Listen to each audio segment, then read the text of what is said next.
How to upload a video on YouTube on mobile.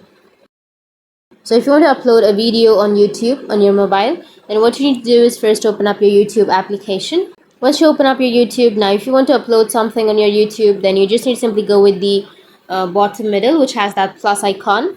Tap on plus and you can choose the video or short video, live or post.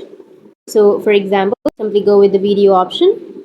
Simply choose the video that you would like to add, or I'll be taking a video right now. Once you've taken, go with the tick, which is on the bottom right, and go with next, which is again on the bottom right, and you can simply add a caption to your video or your short, and you can edit that, and you can simply edit the visibility, location, you can select the audience, and you can simply adjust everything that you want, and go with upload short or upload video, which will be on the bottom right.